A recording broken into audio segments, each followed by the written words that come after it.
बहावल नगर तो तशरीफ ले आए ने, एक कॉलेज के उस्ताद ने और होस्ट भी ने, अपना वैब चैनल भी चलाते हैं, तो बड़े ही सोहने पंजाबी के शायर ने, उन्होंने 3-4 किताबां भी आ चुकियां ने।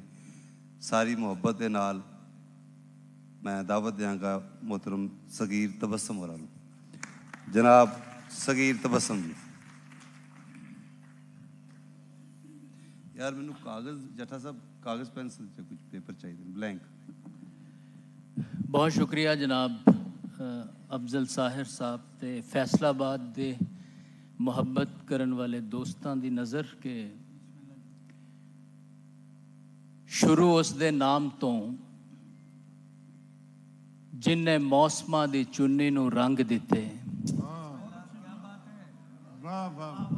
शुरू उस दे नाम तो जिन्हें मौसमां दी चुन्नी नूं रंग दिते, जिन्हें दिता है चानन दीवियां नूं, फिर दीवे आसमान ते टंग दिते।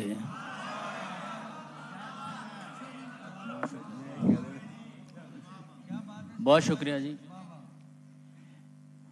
अज दे मेजमाना नूं वेख के जितना इख्तिसार नाल उन्होंने सुनाया है, कोशिश करने हैं कि 1-2 नज़मां जी सुना के इजाजत जनाब। नहीं इजाजत तुहाडे तो सानू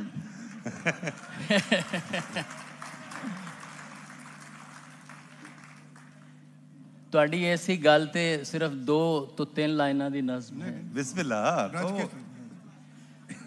कि दुखां दे गल टलियां बनो, चुप चपीते आ जांदे ने। वाह वाह। दुखां दे गल टलियां बनो, चुप चपीते आ जांदे ने, सारी बस्ती टा जांदे ने। ते साडा घर दरियावां अंदर, पर तस्से ने खेत। साडा घर दरियावां अंदर, पर तस्से ने खेत।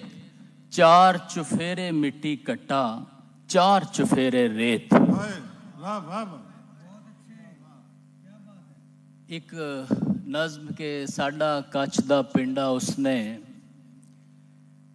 रिस्क दे भारे संगलां अंदर इस तरह कस के बन्निया है।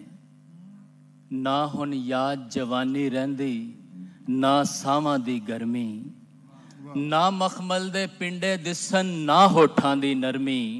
असां ते खूह दे बलदां वांगू अखां उत्ते खोपे चाड़ के चक्कर खाई जाने आ, डंग टपाई जाने आ।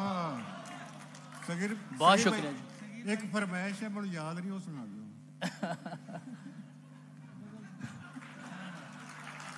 मैं समझ गया तुहाडी फरमाइश।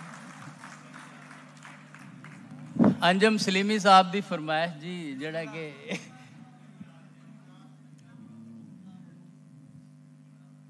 बैठ जरा मैं अख दी बारी पेड़ दियां,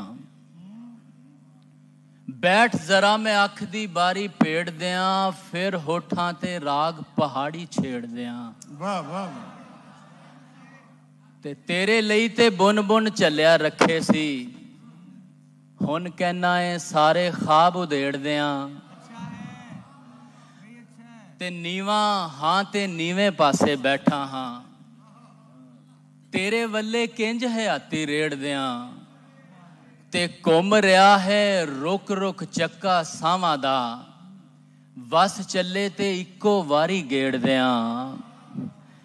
ते मैं चाहना वा हाली वक्त लंघा लईए, तू चाहना है सारी हुने नबेड़ दियां। वाह वाह। बहुत शुक्रिया। वाह वाह।